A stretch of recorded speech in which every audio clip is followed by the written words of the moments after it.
Hello and welcome to another Escape from Tarkov video. Today is going to be episode 2 of the Road to Kappa series.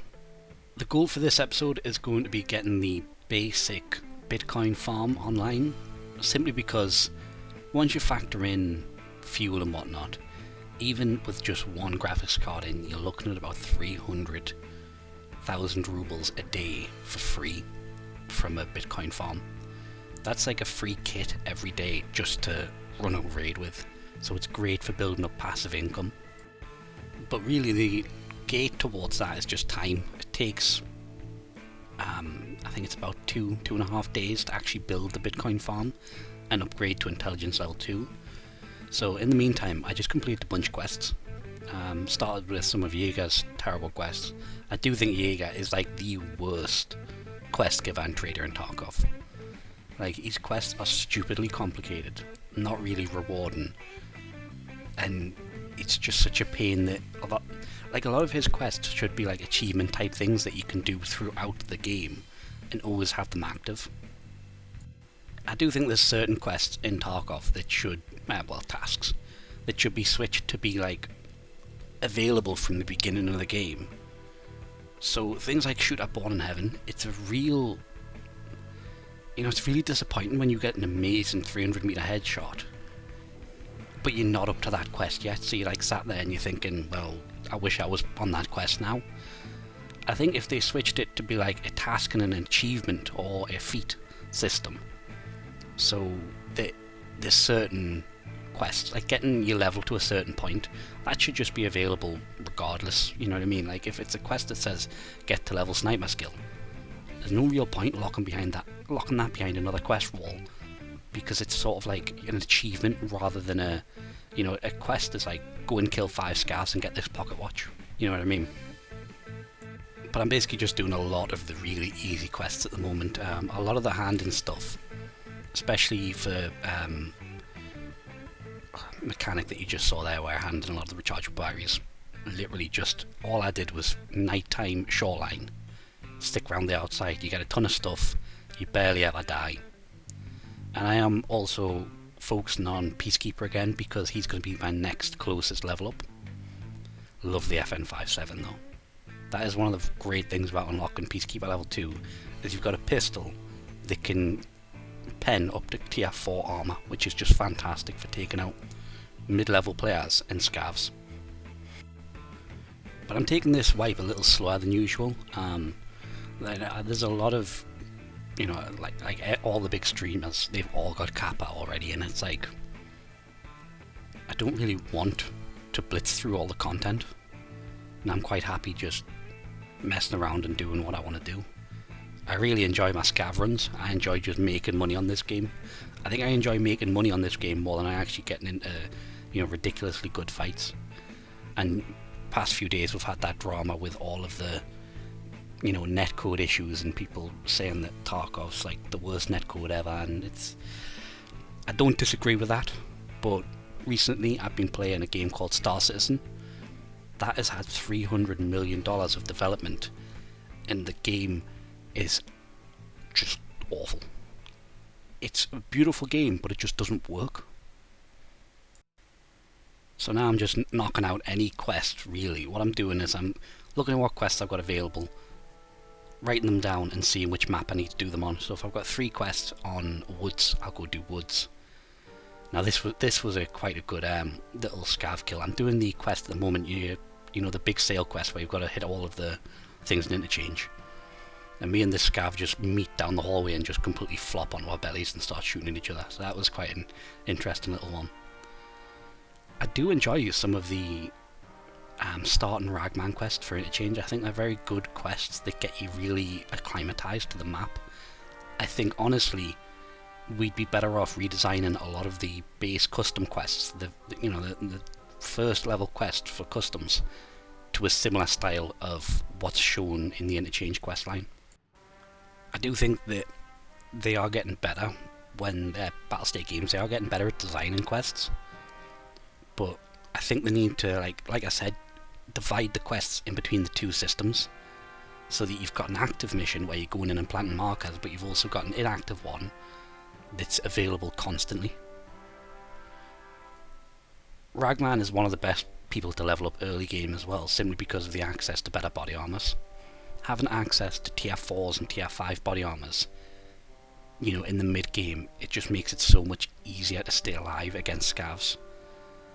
Now, I was doing a woods quest here, and for some reason I alt-tabbed and it left the cursor on my screen, as you can see. But what I want you to see is watch my screen and see if you can spot the guy that's about to kill me. And this is one of the things I think everyone should be doing if they play Escape from Tarkov in the plan to get better at a game. Record every death.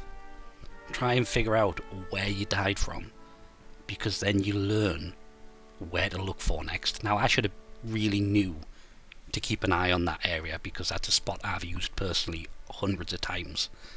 But I think I was just on one of the woods quests, and I hate the early woods game, like the wood quests, and I just try and get through them as fast as possible. But yeah, he was just up on them rocks. You can see him there, like lying down and walking about, and I'm just running straight up to this guy, completely oblivious. But I do think it's invaluable to, you know, set up shadow play, hit your Alt F10 and record, just so see if you can spot them. Because 9 times out of 10, if they're in a position which is pretty cool and they killed you, you can then use that position or keep an eye out and make sure no one else can get the drop on you from that position. But I am a big fan of the new Woods expansion. I think it's a fantastic new area. It does surprise me how much larger the map is, and it doesn't have that much impact on it performance-wise. It's not, you know, I've lost about 10 frames on Woods since I've added that new area. And it's not just areas that add, there's all loot there, there's all new scavs and stuff. I do think they need to increase the scav spawn. But it's surprising when you look at it how more complex a game like Escape from Tarkov is compared to a normal shooter.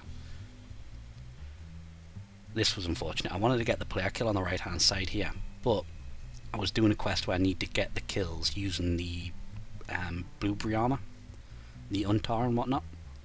So I just went for the kills.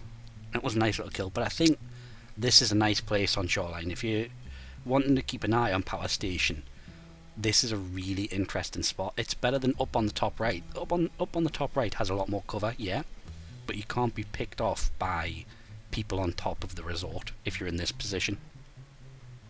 I'm definitely enjoying a lot of the earlier game quests more though. It's what I like about Escape from Tarkov, is every time they do a wipe, usually there's new stuff in play that affects how you do and process through the quests. It's very much like RuneScape.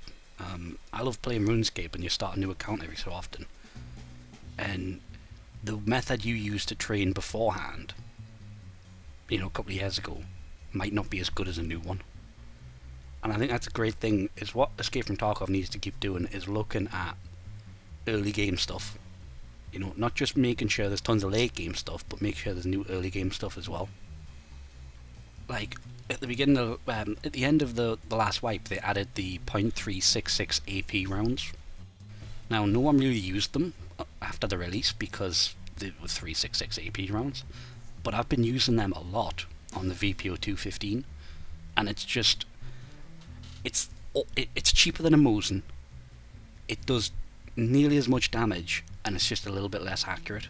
So if you're struggling for getting scav kills and player kills, pick yourself up a VPO 215, slap a silencer on there for like 15 grand, and use some 366 AP ammo.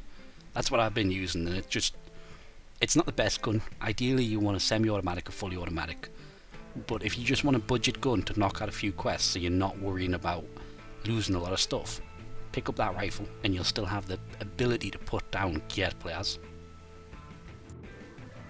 Now we're taking on even more of the silly quests from Jaeger. Honestly, some of these quests are quite fun, but then others you just look there and think, why the hell? Like, why would you even think that up?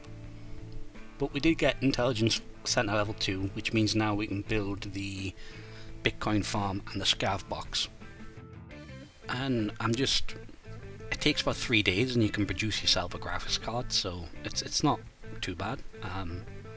If this wipe goes on for a decent amount of time, I might end up with 50 GPUs in my Bitcoin farm when they're worth about 30,000 each when they crash, so that's something to look forward to. But that's pretty much going to be it for this video. We do get the Bitcoin farm started, and I have got it up and running now, so I am making some decent money. I think you can see I'm on about 5 mil there. I'm now up to 10 million, just basically off logging in every day and getting the Bitcoin and then selling it, so it's not too bad. I hope you've enjoyed this video. It's been a bit of a slow one because there wasn't really anything going on in the quests that I was doing. I didn't get into many fights. Next video, I think I'm going to do green boxes, see if they're worth looting or not. But if you need anything, if you need a video making, don't hesitate to drop it down in the comments below. I hope you've enjoyed this video, I hope it helps, and I'll see you next time.